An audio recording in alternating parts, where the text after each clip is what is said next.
Ba-da-ba-ba, ba-da-ba-ba. All right. Promoter 101. Promoter 101. Promoter 101. Promoter 101. Promoter 101. Promoter 101. Promoter 101. Promoter 101. Promoter 101.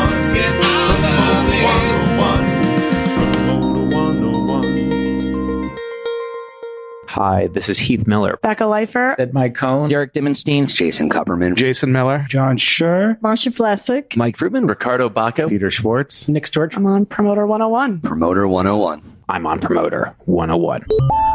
Podcast activation sequence initiated. Commence badassery. Confirm host, W. Luke Pierce. Confirm host, Steiny, aka The Jew.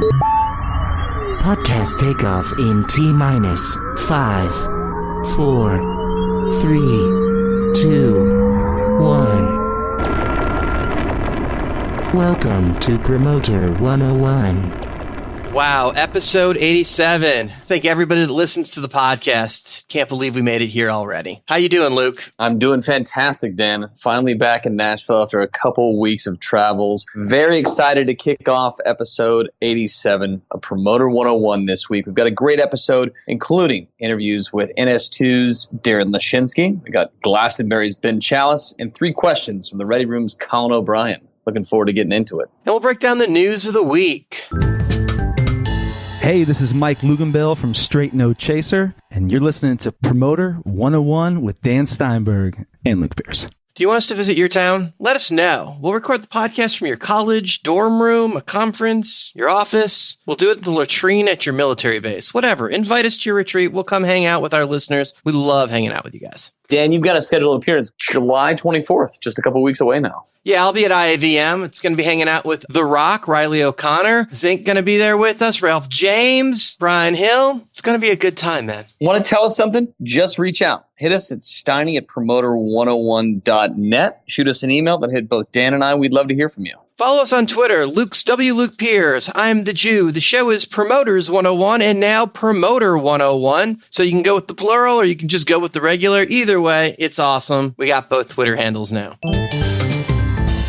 This is Charles Attell, C3 Presents, and I'm on Promoter 101. If you've missed any of the past podcasts, you can always catch up at Promoter101.net. This week, we feature a classic reissue of episode 45. Episode 45 and its amazing interviews. We had AGI's president, Marcia Vlasic, talking about working with everybody from Ozzy Osbourne to Elvis Costello to the Strokes. A fantastic sit down with her. We catch up with record label executive turned author Larry Butler, telling us about his new book, The Singer-Songwriter Bootcamp Rulebook 101 Ways to Improve Your Chances of Success. That is a title and a half, Luke. It is indeed. And we had the stash, the man himself, Ricky For Real's Rick Farrell, turning the tables on Dan and I. A couple sets of great questions there from Rick. And, it's about time you subscribe to the podcast. So, do that already. Do it. Subscribe. Hit the button. Hi, I'm Pino Sayoko, Spanish promoter for 40 years now. Promoter 101.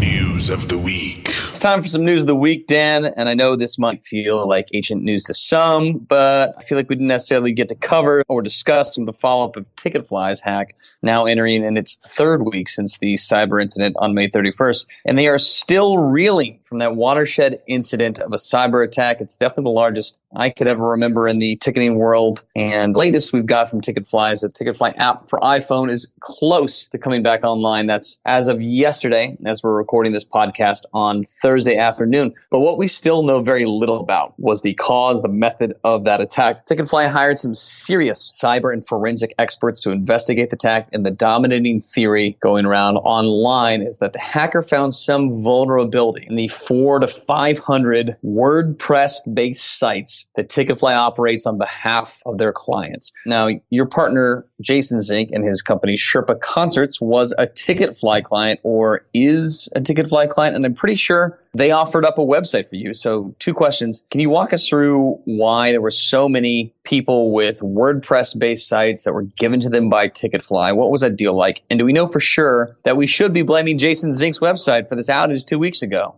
First of all, Jason Zink's website is my website. We are partners. So anything you're blaming on Jason, you can blame on me. And it sure as shit isn't our fucking fault, Luke. So go fuck yourself. Second of all, in my head, if there were 400 or 500 sites that were Ticketfly websites, I just like imagining that it was somebody specifically. I'm sure it wasn't. Well, if we're going to blame anybody, we should definitely blame Jason. Exactly. But here's the thing. The whole deal with Ticketfly is the integration. They give you the website. Everything just comes through. They'll even give you like your calendar schedule. It all links up, how to build the offer. You can have them do everything for you. This is so appealing and cutting edge, especially if you don't have the technology or you don't have the understanding of the business yet. It's great. So for us, the only thing we really used was the website, which is a great host and it was a great model and they did great things. It was part of our deal. Now, at the same time, there's a lot of extra add-ons that you can get from Ticketfly, which were very welcoming and a lot of promoters use those resources. So when the system went down, promoters were basically locked out of their businesses in some cases. For us, it was a matter of, hey, the links weren't working, the system wasn't up, and we were without a website, and we're still not with our normal website. So that's a thing. But nobody could have expected it, given our friends at Ticketfly the benefit of the doubt. They're always great guys to work with. And, you know, this is going to be one of those things that everybody, the industry in whole, is going to learn from. And I'm sure Ticketmaster and all of the other massive ticket companies out there are taking note of what happened and beefing up their systems right now, because it could have been any of them. Yeah, and full disclosure, while I poked fun at Jason Zink and Ticketfly, and our management business was actually a Ticketfly client. We did actually have a festival going on that we were running in Napa Valley that it's reserved seating at the time during the hack. So I just have to give a shout out to the amazing support staff at Ticketfly, especially Jeff White and Jen Hernandez on our team for the round-the-clock efforts of keeping us informed of what was going on. I know from a leadership perspective, it was probably hard to disclose what exactly was happening during the middle of all that, but the boots on the ground, client reps, sales, and support team were phenomenal. And unfortunately, this is the world that we live in. This shit's going to happen more and more often. Cybersecurity is going to be a concern, already is a concern for many. And this isn't going to be the last time that somebody is subjected to an attack like this. And I think the real test and real measure of people will be how they deal with it. So kudos to some great people over at Ticketfly and Eventbrite who helped in this process. And we're wishing everybody an expedient full recovery here as they move everybody over to Eventbrite. Now, I wonder if that's an opt-in thing. Do you have to go to Eventbrite or do you have to re-sign your deal? They are sunsetting Ticketfly's tech. Everybody will be an Eventbrite client. I don't know that they have the right to do that. I'm curious, and I think that that might be something that they'd have to actually renegotiate with every single client. Well, I can tell you this. Yes, you'll probably have to sign a new deal with Eventbrite, but I can tell you that there will be some negotiations, some consideration, I'm sure. But what will not be an option to you probably as early as the first quarter of next year will be being a Ticketfly client. You'll have to negotiate a new set of terms, reorient yourself with a whole new backstage, back-end plan with Eventbrite, but Ticketfly will not be available to you as the present tech exists. Now, I wonder if that means new signing bonuses for everyone.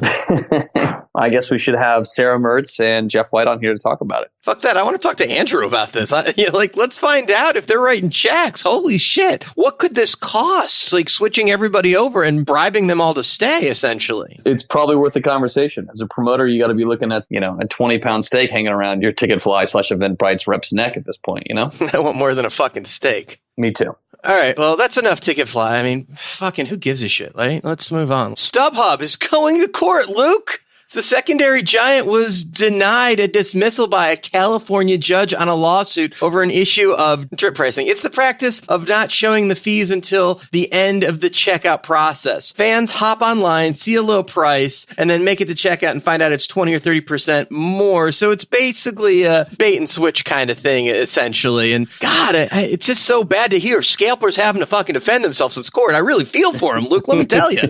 You know what? And especially over an issue like this where there's already been so much of this going on in the primary. The way that, Eventbrite, for example, I know we just finished talking about them. They break out their fees very transparently across their platform. But what you don't realize is tickets start at $25. That doesn't include your $14.95 or $13.95 Ticketmaster fees. So in a lot of ways, there are other areas of advertising and there are other areas of marketing that are already kind of succumbed to this situation. And unfortunately, it's going to have to go to court to get some sort of consumer protection in place and decide whether or not StubHub club has been baiting and switching people to buy tickets all these times. So I can definitely see, especially in a state like California where consumer protections are high, that this thing drags out in a very ugly manner and has some precedent-setting effects in the marketplace and the way that we're able to market tickets. And I think it's all for the better. In fact, I actually learned this little tidbit of a fact when talking to our reps at Ticketfly, is that when you show a consumer a transparent breakdown of fees, and now this could be everything from, you could add credit card fees on top, you could add Eventbrite's service fees, you could add in a royalty fee. That's basically a promoter rebate. When you show those fees broken down by category as compared to one lump sum, there's actually a lower rate of cart abandonment,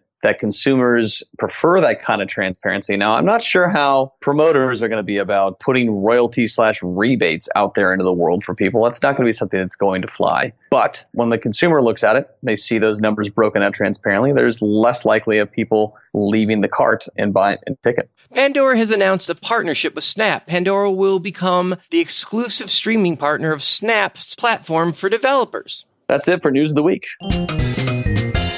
Trevor Solomon, Crashline Productions on Promoter 101. It's everyone's favorite time, the announcement of our Promoter 101 Badass of the Week. This week we are so excited to announce that the Promoter 101 Badass of the Week is Red Light Management's Stuart Ross. From his early days in Cleveland at the Agora to managing Puddles the Clown, he's done it all, making him this week's Promoter 101 Badass of the Week. And you really got to think he really has done it all if you don't even mention him being one of the founders of like Lollapalooza. The guy's just a badass. Big congrats to Stuart, well deserved.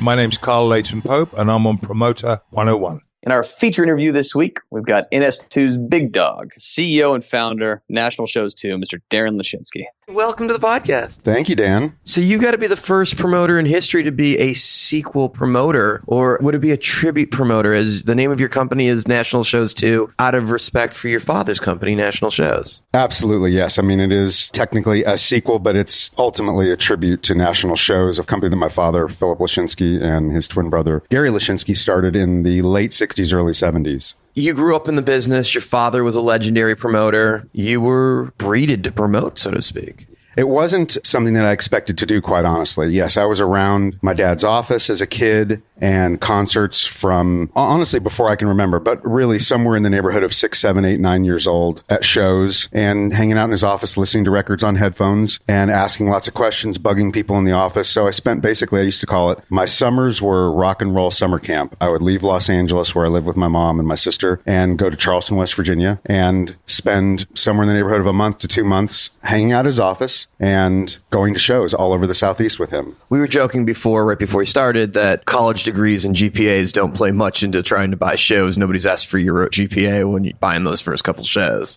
Right. I think that my report card would probably be pretty good, but no, I don't have a college degree. And when I started 91, started in the business working for my father, I asked a million questions to the point where he stepped in and said, "You got this. Just figure it out." We became too busy too quickly. And it just kind of kicked in that, wait a minute, I kind of know a lot of this already. Just from being around. Yeah, a little bit of osmosis and a little bit of just trusting that it's okay to fail, because at that point, for the first 5, 6 years of my career, I wasn't failing as in buying shows and losing tens to hundreds of thousands of dollars. That came later.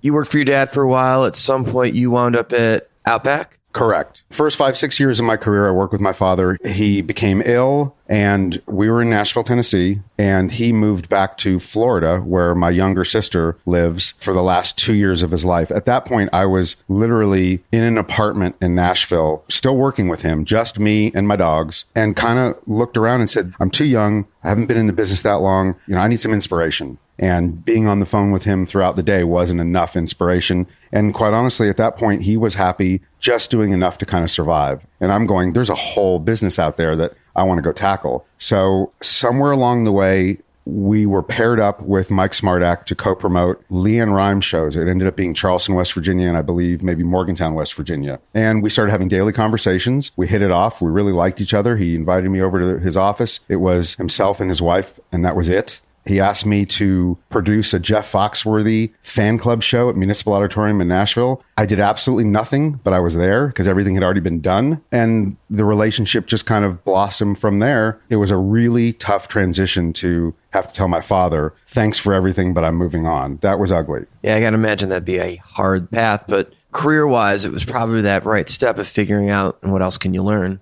Absolutely. I mean, I jumped in head first with Mike and primarily was helping him promote comedy shows, which is not something I had done. I had been with my father, it was country and rock, basically just arena shows at that point. And all of a sudden I'm buying, marketing, covering comedy shows in arenas and theaters in a lot of the same markets that we were already operating in. But it was all very new. You'd learn backwards how to do theaters because you were only used to doing arenas? Not only that, but it was the first time I'd been exposed to like a one-to-one relationship, meaning you'd go and do a show, and if it's Jeff Foxworthy, you're flying on his charter jet with him and kind of producing the show and tour managing him at the same time, or picking up the comedian at the airport and driving him to his hotel and to and from the gig. And much different than kind of the world of arena tours where you feel lucky if the artist even stops by to introduce himself or say hi to you, or, you know, I mean, they're completely insulated. And it's an interesting thing to start at the arenas and work down. And obviously that's something that coming in through your dad, who had built that company and given you those tools and those relationships.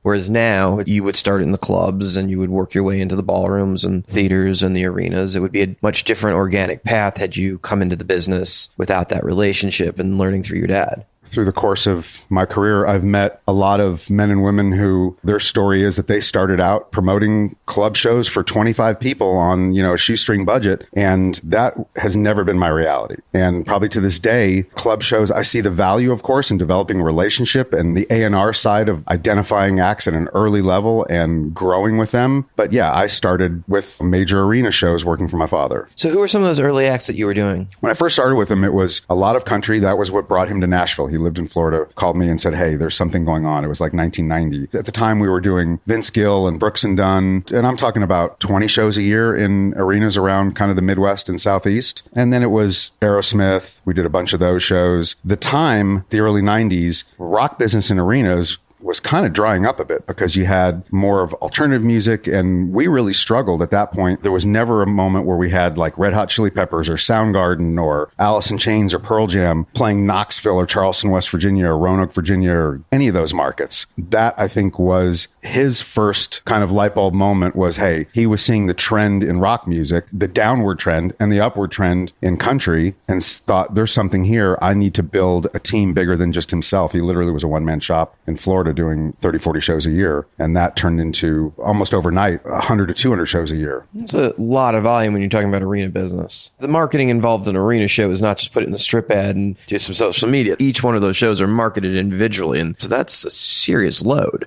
It is. And I wasn't exposed to marketing shows initially, but probably 2 years into it, the volume was so great that I had to learn how to do everything. So he would hand me shows to market. And to this day, I'm still reflect back on the fact that, hey, we're doing Brooks and Dunn in Knoxville, Tennessee. And he would rattle off the 14 radio stations you need to work with. And probably half of the PDs that at the time were still, you know, before sort of consolidation. These guys they were there forever. You know, it was obviously a cheat sheet, but it was a great way. Again, it's kind of the same story. It was I didn't have to figure it out all on my own. I had somebody saying, do this. And it worked to my advantage. I mean, I learned the ins and outs at the time of how to market arena shows. So you wind up at Outback, and at a moment where it really started to grow. And as far as indies, Mike had a different model than most. He was promoting nationally and going into every market as an indie, but he was working with the artist and kind of developed this concierge promoter service where it wasn't about the market, it was about the act and controlling the tour and doing all of it, but marketing everything and doing everything the act wanted, but getting all of the business. And some of that stuff exploded. Alison Krauss and Cable Guy and Foxworthy and Engvall. It was very, very strong business. And you were there in the explosion of all of that. Yeah. One of the more solid independent offices, too, across the country. I mean, if you think about that Murderer's Row, Brian Penix, Jason Zink, obviously Smartek, George was an amazing buyer, and you had this great talent that just kept going. Kevin Brady, Kendall was doing marketing. It was like this huge team, Ted Chapin. So much talent, so many guys doing so much volume and so much business. Crystal Pistol was there, too, Henry Glasscock. Yeah. You really think about how deep that bench was. I tell you, when it was just the three of us there, incrementally, I met Jason going out and doing, I think it was Jeff Foxworthy at the Paramount Theater in Denver. And along the way, and I came back, and I don't know that Mike actually knew him. He may have talked to him along the way in putting the deal together, because we kind of we would both touch lots of parts of a show, because it was just, again, there were three of us. As things started to grow, and I had the desire to sort of capitalize on some of the relationships I had developed while working with my father, like Tim McGraw was an example. I brought some of that business early on. We were doing Soul to Soul, and Mike had those relationships as well. But as we started to grow, I started to plant seeds or put bugs in his ear about guys out there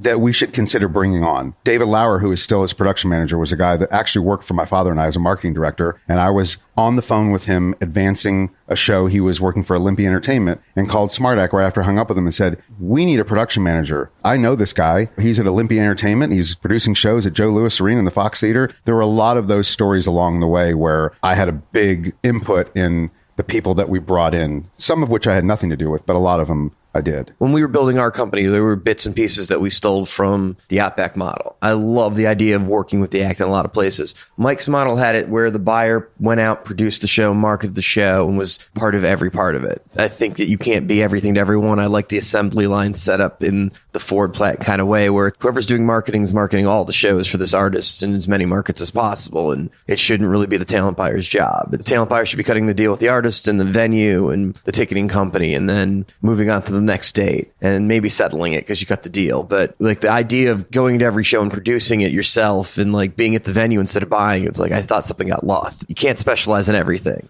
You buy, you oversee, but you don't market your shows and you don't produce them physically very often. You have production guys for that. We have very clear, defined departments. A marketing department with a marketing director, Kendall Maffett. Production department with a production director, Corey Traviseri. And then there is support underneath that. So very clear, defined departments. So the talent buyers buy the shows, negotiate the deals, negotiate the venue deals. But the reality is that the marketing department and the production department are touching a lot of those deals before they ever even get sent in, whether it's on a tour level or on a one-off level, because for me, that's their job. I want you to research the show as the marketing department. I want my production director to price everything out. We can look at a writer, we can know the name of an act that we've worked with before, and pretty much come pretty close to guessing in any given market what our costs are going to be related to producing the show. But the reality is that I think it helps them become experts and them invested from the get-go when they're the ones setting the budgets.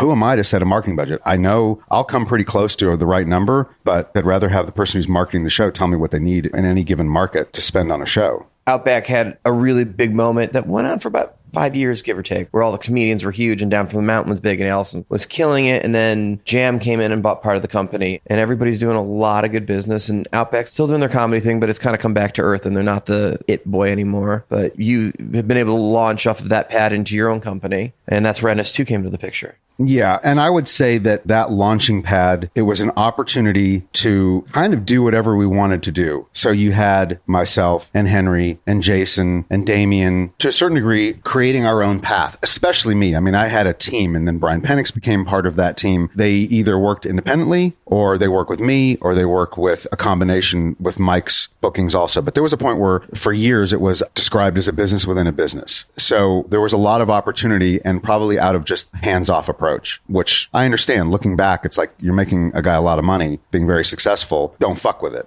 You know, let them do their thing. I think everybody kind of dispersing throughout the business was having a desire for something else. Everybody's story is different of what that something else was. For me, it was having my own company and meeting Larry and Fred Frank. And that was kind of a light bulb moment of, hey, look at what else is out there. Look at the business that we're doing together. We can do even more of this. And they came to me with a story of, take what you're doing, take what we're doing. There's something here that we can expand upon. Jam got involved with that amazing team that he had built. He's doing incredible things throughout the industry. Yeah. I mean, again, there was an opportunity for a lot of people to do a lot of great work there. And as we built that, all the people that you've named, these are all hand-picked people. So the talent was already there. That's why they ended up there, because we noticed that and brought that into the fold. And then they continued on their paths. So how many shows is NS2 doing a year at this point? Somewhere just north of 400. That's a lot of volume, but you're promoting at all levels. You do a little bit of club, you do a lot of theater, you do some arena. Right. promoting all over the country, but for the most part on this side of the Rockies, 80% of that? Yeah, so I look at it as we have two sort of silos of business. We have the one-off business, which I would include our exclusive theaters in the one-off business, because that's certainly what they are. And that's Sandler Center in Virginia Beach, which we partner with Brock Jones on. And then we have the Carolina Theater of Durham, Charleston Music Hall, and the CMA Theater here at the Country Music Hall of Fame in Nashville. That kind of falls under its exclusive booking deals, but it's still one-off concerts. And then as a company, all of the brands, which is NS2, FPC Live, together we do national tours. Currently, we just finished Avenged Sevenfold Breaking Benjamin. Brantley Gilbert we're in the middle of that. This is, I think, our 4th or 5th tour that we've done with him since 2012 when we were first introduced to him when he was out with Eric Church on the Blood, Sweat, and Beers tour. And then now moving into other touring opportunities. Up until the last couple of months, you guys have been doing A-level tiered acts as an independent and getting them nationally, which is kind of unheard of. Yeah, it's a combination of the desire to stay competitive in the arena world where there are so few one-offs anymore, and knowing that we bring a special set of skills and attention to our clients. We're not doing more than, I think, at any given time, a few tours. We certainly could do more, because the reality is that most of them end up being 30, 40 cities, and there's not a lot of overlap, and we have quite a staff that can handle it. But it was certainly the desire to figure out a way to stay active in arena business and capitalize on the relationships that we have with managers who see that we're going to micro focus on every detail about every show, and not to the point of not being able to accomplish a large volume, but sort of super serve our clients. Let's talk about the Larry and Frank component. So they've been in the business forever, and like you, they're second generation, and they've got some deep relationships. What are the things that you learned from them? I think number one, on the side of talent acquisition and managing relationships, certainly has to be developing a relationship with managers. So much of the business and the volume that I do, quite honestly, is through amazing relationships with agents, never taking anything away from that. But that tends to be 1 to 6 at a time kind of business, because, I know where to take an act. I'm not afraid to take the risk. My batting average is great. So therefore the artist batting average is great, but they brought a different focus. They have some amazing long-term relationships with managers. Granted, I do as well, but somewhat of a different level when they're coming in saying, we're doing 20 markets with the Red Hot Chili Peppers or Metallica or stuff like that. That was not a world that I was operating in. I was trying to get a date here or get a date there, and taking a different path that was not really leading to success on that side of things at that level. They put you in the idea of buying runs and tours with next level acts, and they helped you make that leap. Yeah, because before I started NS2, I was working with them on Avenged Sevenfold, and it was a tour. If it wasn't an entire tour, it was certainly a run of 20 shows, part of which was throughout kind of my quote unquote territory in the Southeast, which is kind of what I'm viewed as to a lot of folks. Yeah, and you guys co-promote a lot. You work with everybody. You co-promote with AEG, co-promote with Live Nation, co-promote with us. You guys mix and match and do whatever you have to do to play the game. Yeah, I sort of straddle between wanting to stay loyal to good people like you and Jason, and we do great business together, but then also really focusing on what assets is that, and I would hate to say local promoter, but what assets is that promoter bringing to this deal? And along the way, again, coming from a family business where you're really fighting for every show, not wanting to partner because of looking at the bottom line, to then working for Outback Concerts, Mike had a whole different set of partners he worked with. And one by one, I kind of went in and said, hey, what is this person really bringing to this deal? Long answer to an easy question is just kind of, yes, I value co-promoting shows with partners, but I'm hypercritical, and I should be of myself as well and what we bring. It's not always that I'm allowing someone to co-promote a show. I'm not trying to portray it that way. Well, in some cases you are. If you're controlling the tour, those are decisions you get to make, and that's the seat you get to be in. I know it's a tough conversation to have with a potential co-promoter to sort of set the table, for example, in our exclusive theaters. And you might have a promoter who has a relationship with a specific act. They want to come in and co-promote the show. And quite honestly, my first reaction to whether it's myself or another talent buyer is, okay, wait a minute. Can we go get this show? Because we're on the hook for doing 40, 50, 60 shows a year in this building, and we take shots on shows that lose money. And if this is a show that we think is a winner, I don't know that I want them in. And also there's a thing with certain promoters that, you know, you let them in and they're in. And then you have to start policing what they're doing in your room, whether that's that they now know the landscape and the deal and they're making offers on their own going, hey, this is what I'm bringing you. And I'm going, well, wait a second. I'm invested. I've made an agreement with, whether it's in the case of the Charleston Music Hall, a private owner who owns that facility saying, this is what I'm going to deliver to you. And all of a sudden it starts to get eaten away a bit. There's a real balance between, okay, is this an opportunity that I'm never going to get on my own? Or, and then I guess sort of the crystal ball of developing a relationship with another promoter and how much more is out there. Like, I'm realistic about the fact that you could develop an amazing relationship and who knows where it would lead to, more than just that one show that I might be trying to keep them out of or include them in. The balance of what's being brought to the table and adding value for you versus just giving away money for the sake of giving away money. I mean, as a company, we certainly take a really hard look at that. It's not just the decision. It's not an easy decision. And it's not just, nope, we don't want to partner that show. I like to stop for a second and really be thoughtful about that.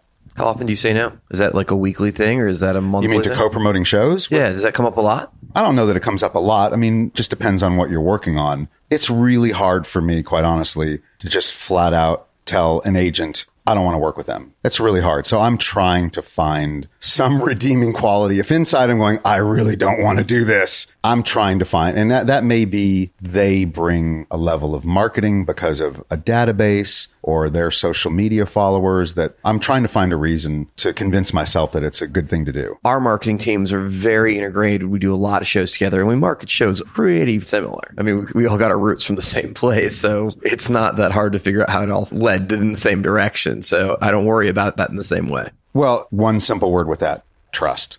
We have gained trust amongst our companies. That's much different than the idea of specifically as it relates to a promoter that maybe has old ways of doing things. I'm not really ever asked to partner. I would say almost in general, that to me is an easy no. If it's just like, I'm not going to hold somebody's hand because your office, my office, as far as our marketers are every day trying to understand whether their money is best spent on one social media platform versus another. I mean, we're as current as you possibly can be when it comes to understanding the ROI on whether it's social media or digital or television versus terrestrial radio, but it's trust. And we have that trust. And I have that trust with a handful of other co-promoters. But beyond that, it's sort of like, that's part of the problem. It's really starting from scratch with somebody, especially if it's a name you're like, I know that name. That person's a legend. But do I know anything about their operation? It brings my world to a screeching halt to try to figure that out. So what's the future of the business? The easy answer would be more of the same that we're doing. I do have a desire to continue to establish exclusive booking relationships with facilities. I've seen the advantage of having geographically venues that we can route and do multiple shows. I would never say block booking because I don't really believe in that. When I look at our roster between the different buildings, there are shows that, because every market's different, we have a competition from other venues in those markets. So some get some shows, some get others, some get both, or all the shows kind of thing. So I think on one side of it, continuing to grow exclusive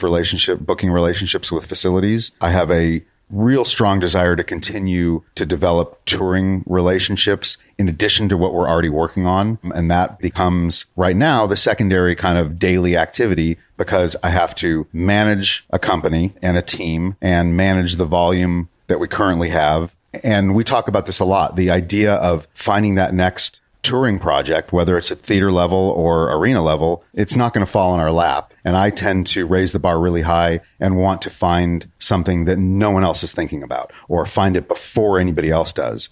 If that happens, great. I'm going to continue on that path. And at the same time, we have conversations about what's out there that no one's been thinking about, that's sitting right in front of everybody, that's right in front of our face. So that it's kind of nebulous. But for me, the growth is continuing what we're doing, just elevating it on a higher level. Do you have a pet peeve about agents?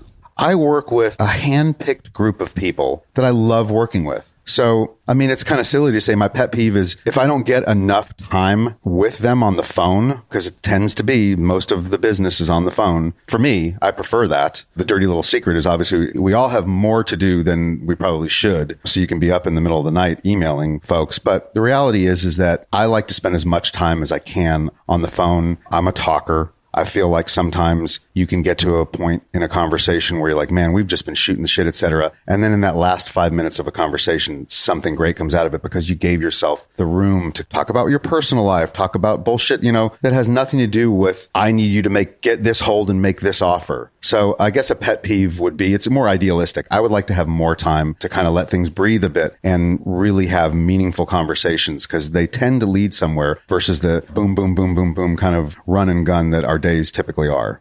Are you a fan of the platinum system? Absolutely. I think coupled with, like in Ticketmaster's case, verified fan, I see a path to slowing down the secondary market, controlling that inventory, and being able to sell those premium tickets the first time on the native system for a show. So you're following the data? Yes. The idea of verified fan, we keep talking. I mean, I'm bringing it up. I'm bringing it up with managers now, with agents, pushing for it. Because again, idealistically, I feel like we have one of two choices. We either lock it down, we as in utilizing tools that I have nothing to do with creating, but either lock it down or we need to embrace the secondary market and have it not be this, I hate to even say dirty little secret, but thing in the corner. Like just bring it into the business and have it be part of it or have better technology so it goes away. Well, and obviously bringing the revenue back to the artist side of things and making it transparent is a win for everybody. Of course. And I think that the conversations that we have sometimes stem around the fact that controlling the ticket price on the desired price, whether that's right or wrong, is a whole other conversation. If you're saying this act, we want to charge X for, we could get more for it.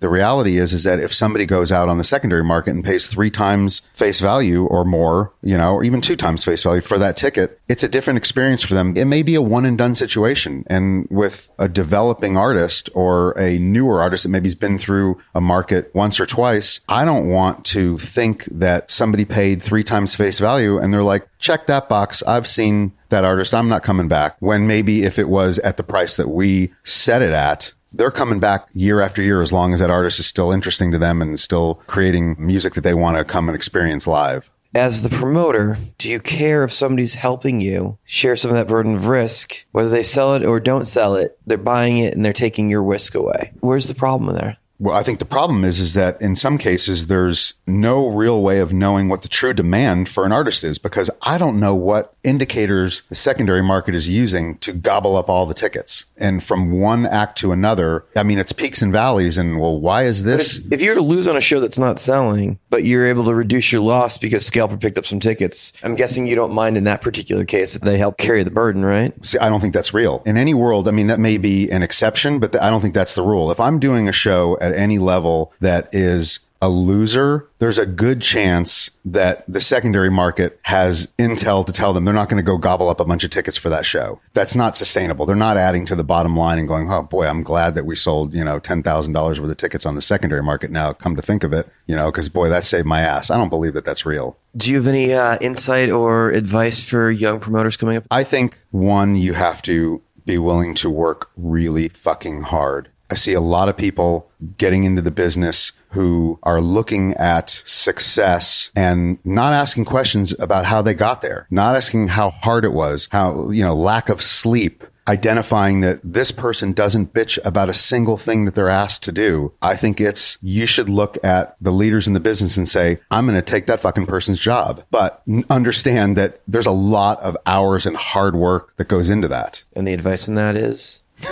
Work hard. Darin Lashinsky, thank you for joining us on Promoter 101. Thank you, Dan. Darin was born into it and loves the business, and it totally shows. Yo, this is Tommy Lee. Yeah, that T Lee. And you're listening to Promoter 101. Fucking turn this shit up, bitches. Tweets of the week. We can't avoid it. Title of this podcast, the time for some Promoter 101 tweets of the week. Start here, Dan. When someone is avoiding you in the hopes to prevent the inevitable. It's going to happen anyway. Man up and take your medicine. This is a guest Promoter 101 coming to us from Spaceland Presents Chris Diaz. First world promoter problems. When your favorite band announces a tour and you're more sad than happy because you didn't get a chance at submitting an offer for your market. Been there, and it sucks. It actually was Alkaline Trio that Chris was bummed about, for the record. We're all with you, buddy. I've got another guest one here. Let's keep this rolling, Dan. This is tweeted at us from the Capital Ale House's Lucas Fritz. The moment when your expansion plan/band, one of at least, to grow into theaters is booked by the guy who runs the podcast you learn so much from.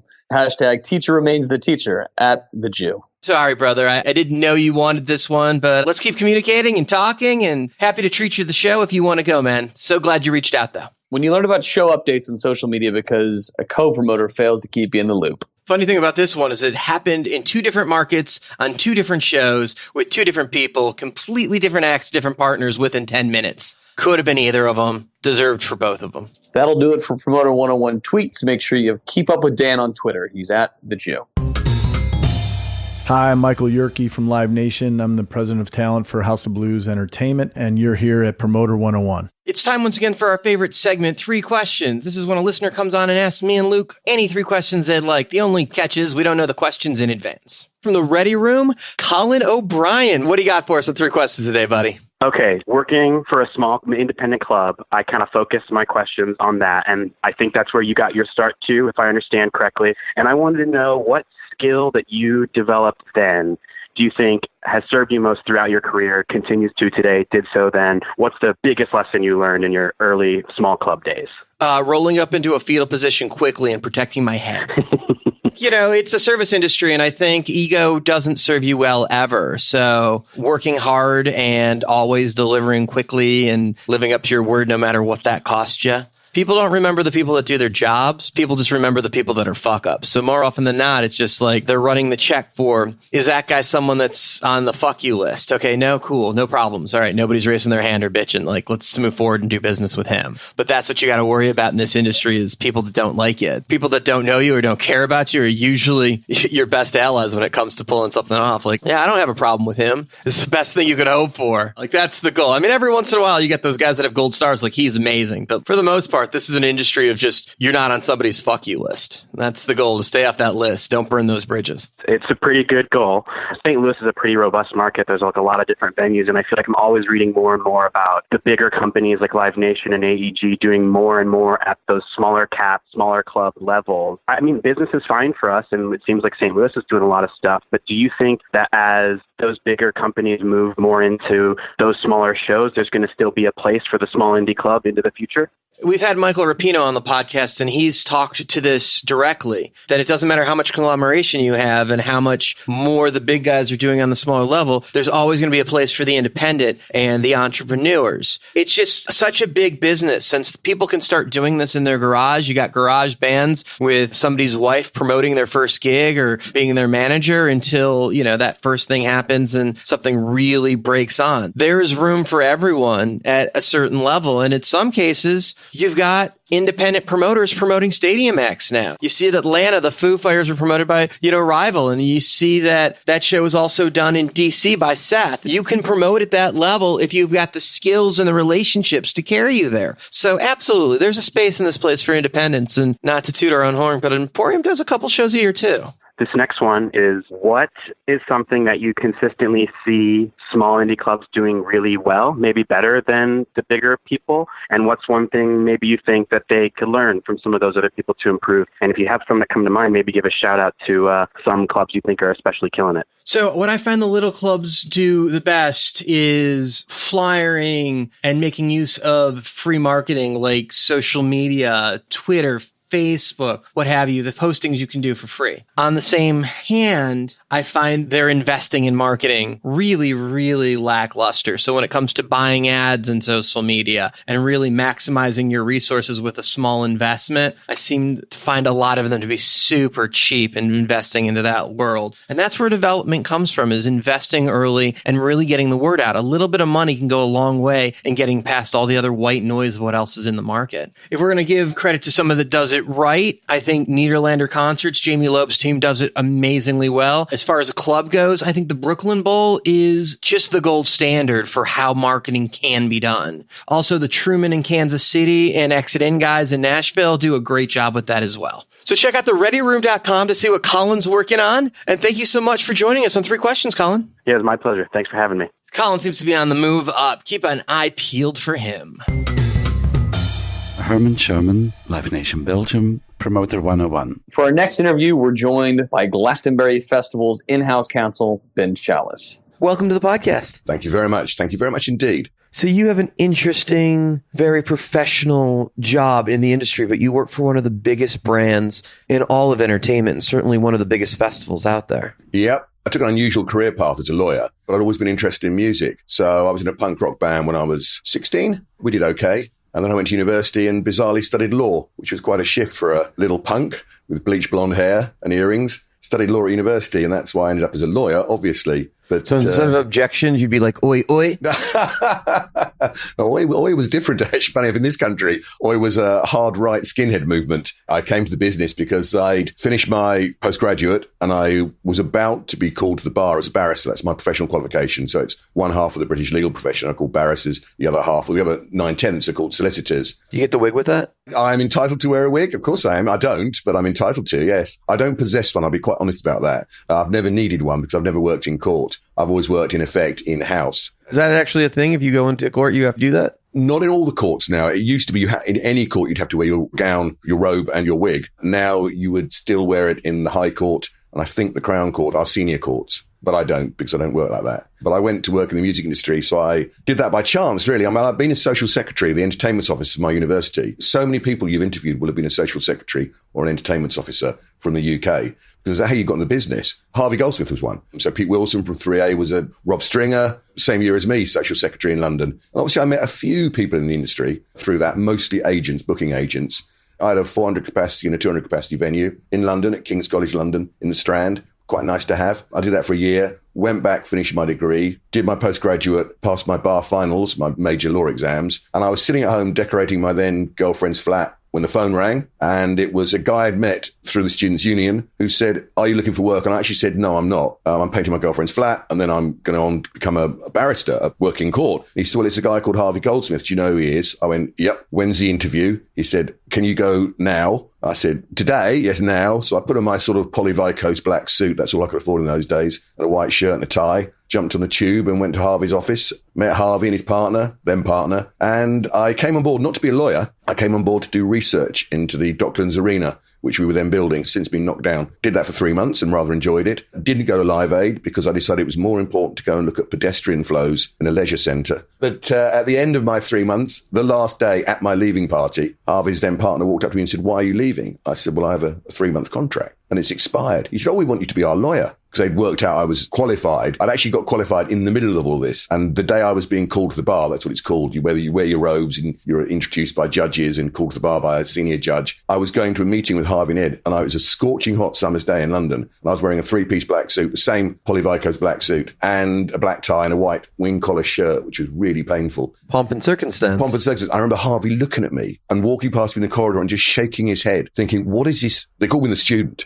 What is the student doing today? Is that what he thinks is appropriate to go for a meeting? I didn't. And then I said I was going to the bar. They misheard me, both of them, and thought I was going to a bar. And so they went back to their office and said, I heard this from the secretaries and the PAs. The student's really odd sometimes. He's gone to a bar. They went, "No, he hasn't, Harvey. He's being called to the bar." And once they found that out, they sort of invited me to be their lawyer. So that's how I started on the business side. Let's take a quick moment and talk about Harvey. We're talking about basically the Bill Graham of the UK. Yeah, absolutely, yeah. He was the game. Everything that played massive arenas and stadiums, he was the guy. He was by far the biggest UK promoter for a while, yeah. It's important that we point that out while we talk about who he is, just so we get the history of that. He was the game. I mean, everyone knew Harvey. All my friends knew who he was because they'd all bought tickets with Harvey Goldsmith Presents and his little logo of a little fat man on the right-hand corner. So he was well known, and he was publicly well known. Whenever there was a talk show, whenever someone needed a voice from the industry, the live industry, which wasn't as important in those days as the record industry, they'd get Harvey. So he was on telly, he was on the radio, he was in the press the whole time. And he was based here in London, so... Yeah, he was based in London. We were in Oxford Street. And, you know, we put on a lot of huge tours, and it was fun. World market-wise, this has got to be considered a top 5 market in the world, this city in particular. One of the biggest promoters in the world just by volume and market, but historical name,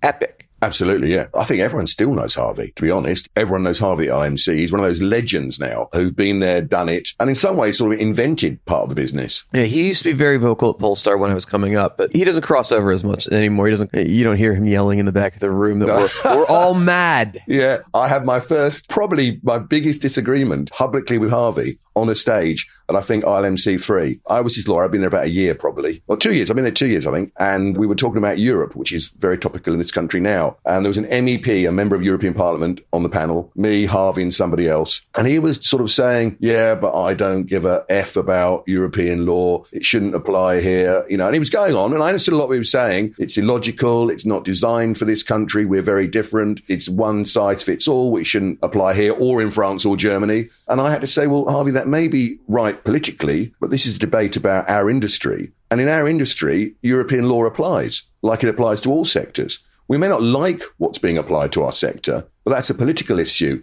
I got a big cheer for that, mostly from the European members of the ILMC who were listening. But he's always been very vocal. But he took a stand on secondary ticketing a long time before other people did. And he was very vocal about it. And I've seen Harvey do fascinating things. I remember one time it was Queen at Nebworth when he deliberately kept about 1,000 tickets back. And the touts were all massing outside. And suddenly the box office windows flew up and an announcement came over, tickets on sale. And the touts looked absolutely gutted because all of a sudden they're captives. We flooded the market.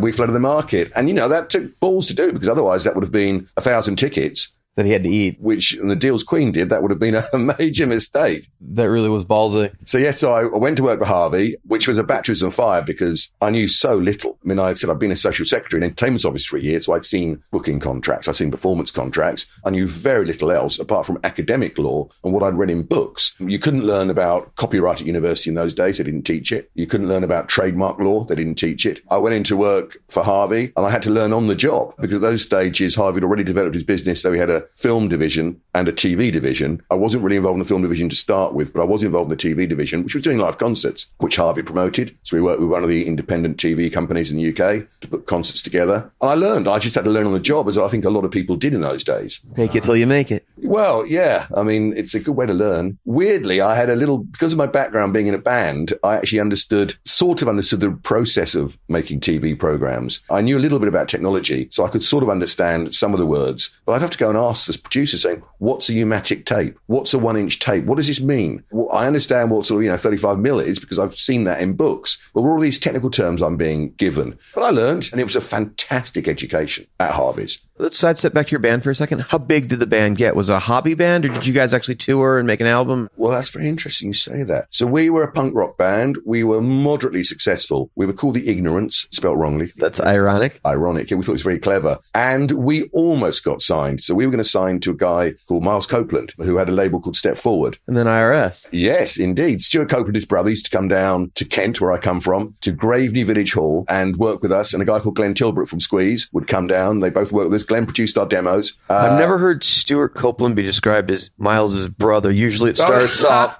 as the drummer for the Police. Well, yes, he is the drummer for the Police. And then and his brother was at IRS. I've never heard it told the other way before. Well, I know all three brothers. I knew Ian as well. Sadly, very much missed. Sold me my first arena show, Ian. Oh, right. Did he? Yeah. He was such a nice guy. He sort of took me under his wing here a little bit at the ILMC. I remember a couple of nights just sitting up drinking and talking rubbish with him, which for me was fascinating. Generous man with his time and his stories and his information and his knowledge. He was a lovely, lovely man. And Stuart was really nice as well. Miles, I never really knew. Miles was the label owner. And bizarrely, where I come from, Canterbury in Kent, Caravan, who were one of the prog rock bands, had been signed to one of his labels. And we used to know them because we used to drink in the same pubs. And I shouldn't have liked them because they were sort of, rock and we were punks. But they were really, really nice guys. They actually said to us, well, Miles went bankrupt on us once. And that was a horrible experience. I was like, really? I hadn't heard about that. And they said, anyway, it all went wrong. And so we knew a bit about Miles, but not that much. And in fact, the day we were going to start recording an album, he decided not to sign us. So it was okay. You bounce back when you're sort of 17, 18. Did you record the album anyway? Did you guys release one? Recorded this. We did some recordings. We recorded a single and then we did 2 more tracks for a compilation album called First Offenders locally. Then we did 1 more single, but our drummer died. He died in a car crash. It didn't end the band, but it stopped it for a while. It took the impetus out, really. And then I went to university. Also, the guitarist went to university. So we both went to the same university by pure chance. He's now a Michelin-starred chef, by the way. Really? Yeah, he is, yeah. Stephen Harris, he has a pub in Kent, a gastro pub, and I'm very proud of him. punk rock to Michelin chef and to lawyer. It's amazing. And the other two sadly are dead. The drummer died, and then our bass player, who was the guitarist's brother, Chris, died when we were in our 30s. So there's only two of us. They both died young. Yeah. Drummer Stan died when we were 18. So really sad. It's one of those blows in life you get, isn't it, really? I got past 27, so I must be doing okay. Critical year, I think. So you're working for Harvey, you're in-house, you're learning film on the fly. Yeah, I did 3 years with Harvey, and I found I was sort of banging my head against the wall a little bit, and I was offered another job at a TV broadcaster, one of the new satellite stations, which is gone now. It's called Super Channel. And it looked interesting, so I went there for 6 months. I was basically also underpaid by Harvey, but there again, most people who you speak to might say the same. But I was underpaid by Harvey, I thought. Well, I was, because when I moved, I got a substantially larger salary. And then Harvey then spent the next 6 months trying to get me back, which was incredibly flattering. And sure enough, I went back after 6 months. For much more money. Yeah. And a car and a pension and things like that. So I was a lot happier and a better job, to be honest, actually. More responsibility. So I did another 2.5 years with Harvey. And then I did feel I'd reached the end of my time. And I decided to go and set up my own business doing legal consultancy. So originally I did band management, basically, business management. Who were some of your clients? I specialised in picking up clients who were successful elsewhere but the UK, but they were UK bands. So I had two. I had a lady called Anne Clark, who is British, who I'd never heard of. She'd had a moderate amount of success in the late 80s, but had huge success in Europe. I didn't know her. I met her in a pub in London through a mutual friend who said, can you help her out? She was signed to Virgin Records and EMI Music Publishing. She bought me her record sales figures. I remember flicking through them and suddenly going, wow, these are big figures, even not superstar figures, but they were big figures. Yeah, there's money involved with that. There's money involved. And I said, but you're telling me you have no money at all. You're struggling even to have a career. I said, that can't be right. And in fact, I hooked up with Volker Koopman, who, unbeknown to him, I was a first-time manager. And unbeknown to me, it was his first time as a German national promoter rather than a regional promoter. And we put together a tour, I think it was a 40-day tour for Anne, to try and make money. And it made a lot of money. Got a release for Virgin, released by EMI Music Publishing, so she controlled her own publishing rights. Re-signed her to a German label on a licensing deal. And hopefully, I hope she'd agree, sort of changed her career in the space of a year into one where she could tour successfully, had a label who actually cared about what she was doing and understood the markets where she was successful. Did you get her paid for some of those album sales? I did get paid for some of those album sales, yes. I did have a sunset income for a while. I stopped working with Anne when I started doing Glastonbury in the sort of mid-90s. She sort of said, well, you haven't got enough time for me. I said, well, I have, but I take your point. So it's very amicable. And I did the same sort of thing with an old British heavy metal band called Praying Mantis. Oh, yeah. Who'd started off great, done everything right, signed to a UK label, had done Reading, had played with Iron Maiden. And you can never tell with bands, can you, why Maiden become a huge international superstar act and Mantis just disappeared. Or so I thought, until I had a strange phone call from the then lead singer, who was an ex-Iron Maiden guy called Paul Di'Anno. Yeah. Interesting man. He called me with a strange Australian accent, saying he'd just flown back by helicopter from Australia. And I thought, this is very odd. Anyway, I spoke to him and he said... You fly from Australia to here? Of course you can't. It was a bizarre conversation, but part of that sort of made me very nervous what this man was telling me. Our receptionist had put him through to me and said, well, I think I know, this guy's the ex-Iron Maiden lead singer. I went, oh, yeah, okay, yeah, I know his name, yeah. So I spoke to him. He said, I've formed a band with Praying Mantis. So, okay. I said, I've got me and a guy called Dennis Stratton, who's ex-Iron Maiden as well, and we want to tour Japan. And I said, well, why are you calling me? Why would you call me about touring Japan? He said, well, because we've got an offer. And I probably spluttered down the telephone. I said, you've got an offer from who? He said, from Udo. I went, Mr. Udo? Who I knew. I mean, I knew of him. I knew the company. When I was at Harvey Goldsmith, we used to, in effect, share tours with him. I said, Udo wants to tour Praying Mantis. You're having a laugh, aren't you? He said, no. And it was a day to telex. I said, well, can you telex me? And sure enough, I got to the office the next morning. It was a 3-foot-long telex from Udo's office, setting out quite an attractive deal just for 4 large club dates in Tokyo and 2 other cities in Japan. And we should also point out Udo at the time was the Bill Graham of that Asian market. Absolutely huge. He was a really important promoter and a very good promoter. And that's the gold standard. Yeah. As soon as I got that, I thought, this is real. It was one of the most surreal 2 or 3 weeks of my life because on the back of that, I had a radio station call up, Tokyo FM, saying, can we record one of the concerts? We'll own the Japanese rights. You'll own all other rights. Then a record label called up called Pony Canyon, who said, we understand you're doing a live recording.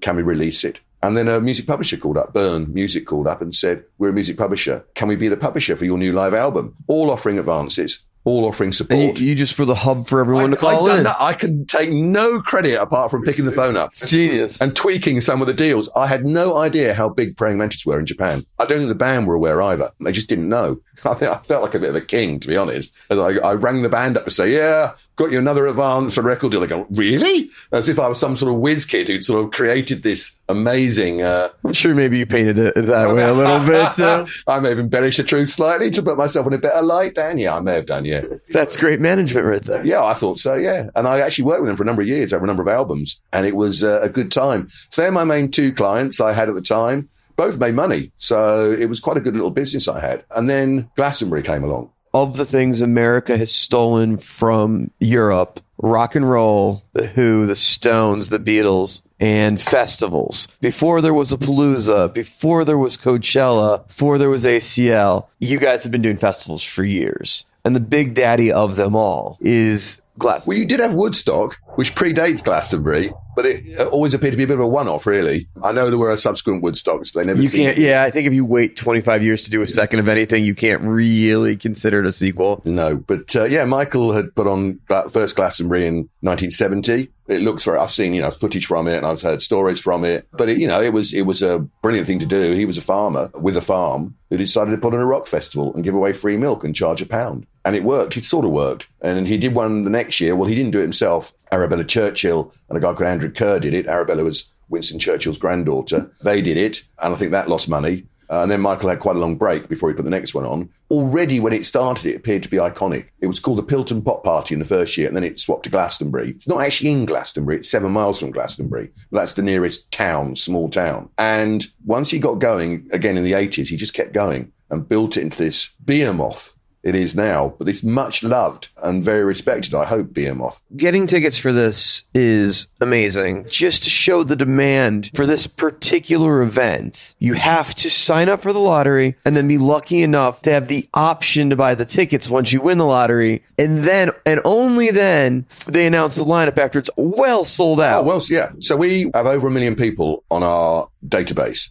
every year who opt in to register, because you have to register for Glastonbury tickets. You have to submit your name, your address, and a photo, because our tickets are personalised to stop counting, and that has worked. Once you're registered, then and only then could you buy tickets when they go on sale, which is normally in October, I think. And they go on sale. We don't make the lineup announcement until April. Okay, things leak out. Some bands leak themselves out. Michael may mention bands at sort of conferences or whatever occasionally. But the full lineup doesn't come out. The full lineup is, most of the lineup is not known until April. So this year is sold out, and you guys have yet to announce the lineup. This year's a year off. So every 5 years, we have a fallow year. We've actually just done 5 in a row, but because of the Olympics, we got out of sequence, the London Olympics. So we are having a year off this year. Michael's always done that. Because he's a farmer, he thinks it's right to rest the land. So this is a fallow year. We were considering doing another festival on another site, but it wouldn't have been called Glastonbury. But we're not doing that. The festival's so successul, you guys can afford to take a year off, obviously. Well, yes and no. It's because Michael doesn't run it as an out-and-out, capitalist concern. He runs it very much as sort of, a great big party for 175,000 people. It's a maddening number. It is huge. I mean, I remember the first time I went down was 94 was my first festival. So I met Michael in 93, got the job. He wanted a lawyer to come in to look after the TV side, because one of our broadcasters called Channel 4 had approached him to say we'd like to do live TV, which was unheard of then for live music events, apart from the big ones like Live Aid. But over 3 days,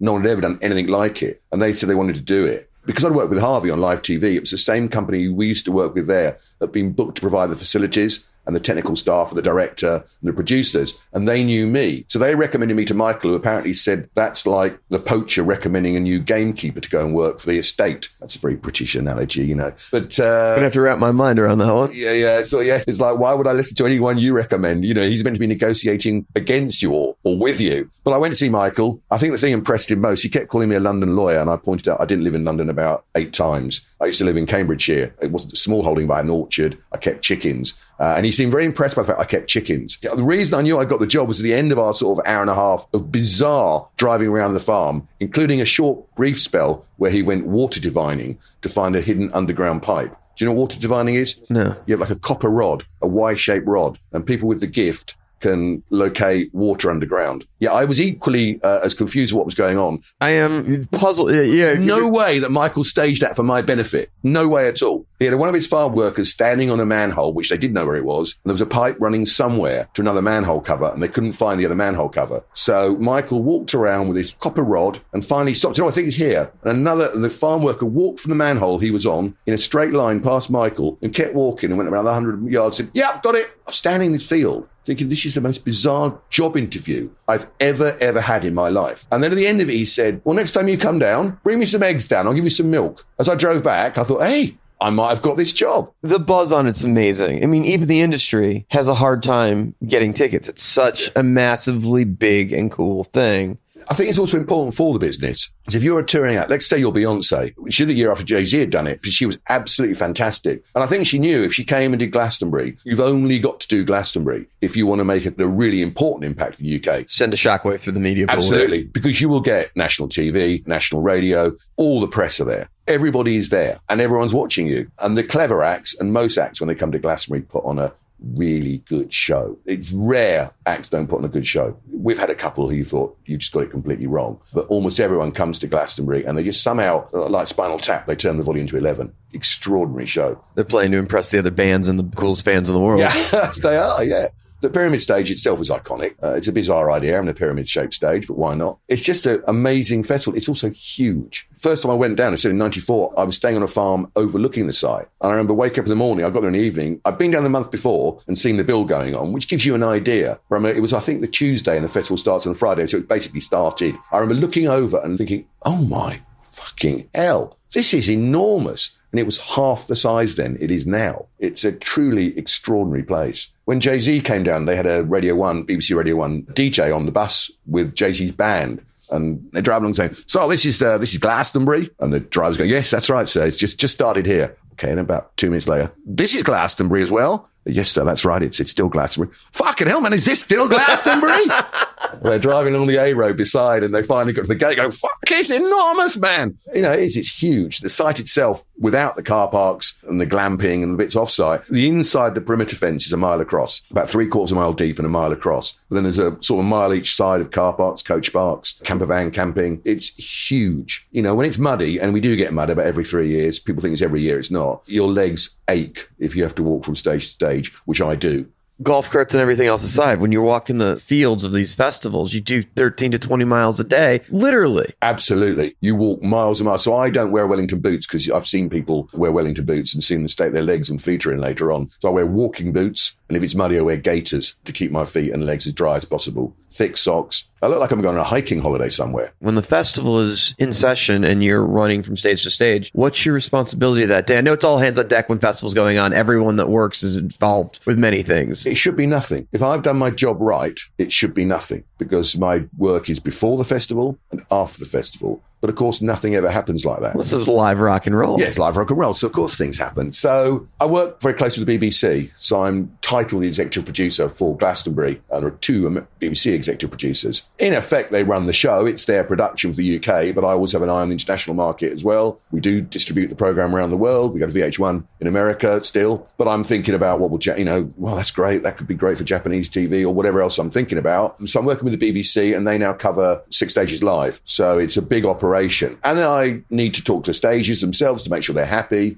Then you always get quirks with artists. I go back to Jay-Z. Jay-Z came in and he wanted to use a pre-roll film. And we like to approve them. That sounds like we're being censorial. We're not at all, but we don't want anything which will offend our audience, as in it would be extremist. And I don't think Jay-Z was going to be. In fact, his film was extremely funny. It was about the alleged spat he'd had with Noel Gallagher from Oasis, which was taken, I think, very much out of context. He basically said there shouldn't be a rapper headlining the pyramid stage. It's for sort of indie bands, isn't it? And I think it's quite tongue-in-cheek. But Jay-Z took that, put together this film, which was extraordinary. You got clips from everywhere, licensed, may I say, clips from everywhere, including clips of the Queen saying sort of a couple of words and Tony Blair, our then Prime Minister, making out that they were supporting either Jay-Z or Oasis. It was really, I can't explain it, but it was really funny. And that was brought to me and said, can you come have a look at this, Ben? And I said, yeah, I'll have a look at it. And I said, yeah, that's fine. I said, but I think we better get the BBC to see that because obviously they're live on air and that would be going out their cameras. The BBC producer came in and took one look at it and went white and said, there's no way. We're a state broadcaster. There's no way we can show what you want to show. So that wasn't shown.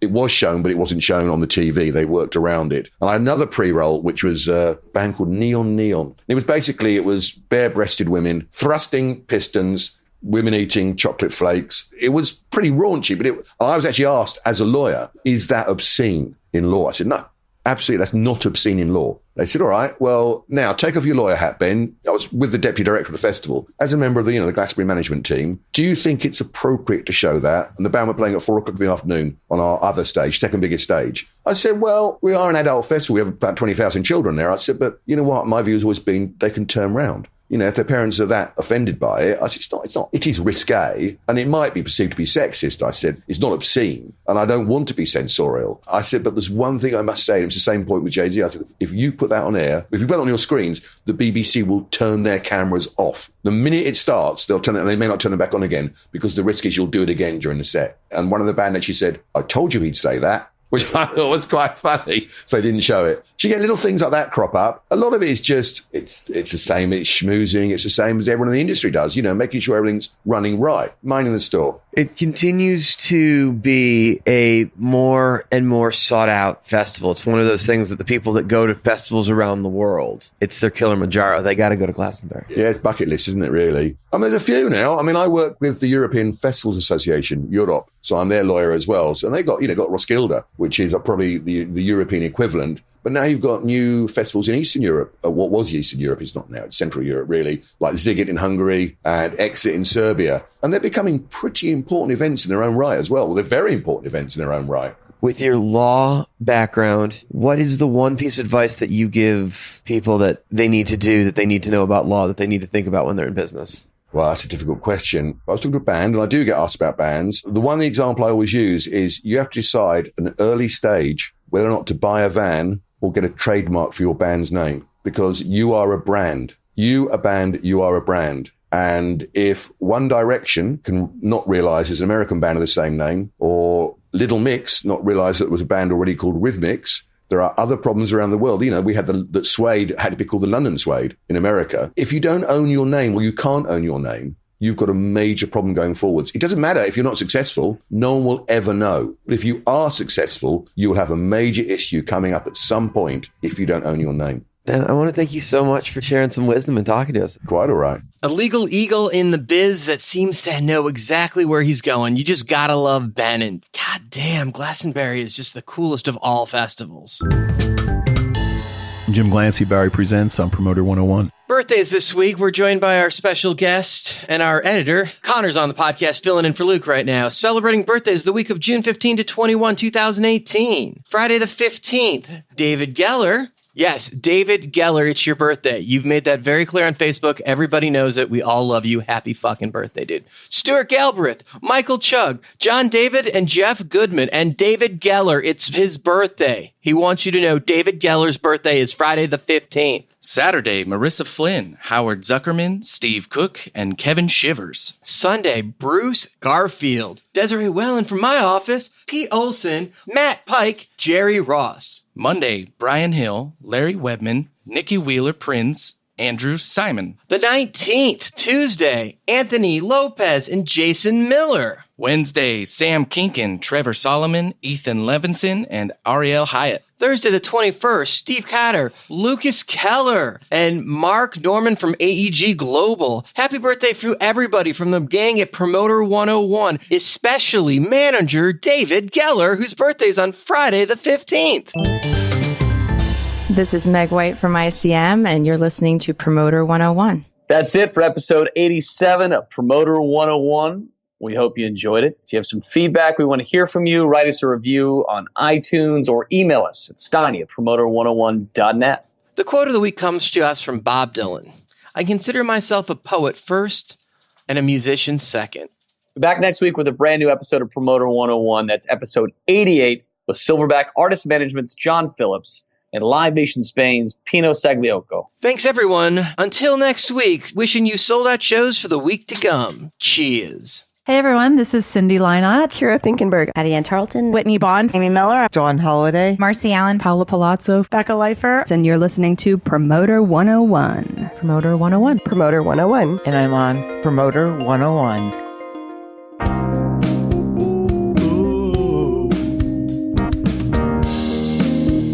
Ba-da-ba-ba, ba-da-ba.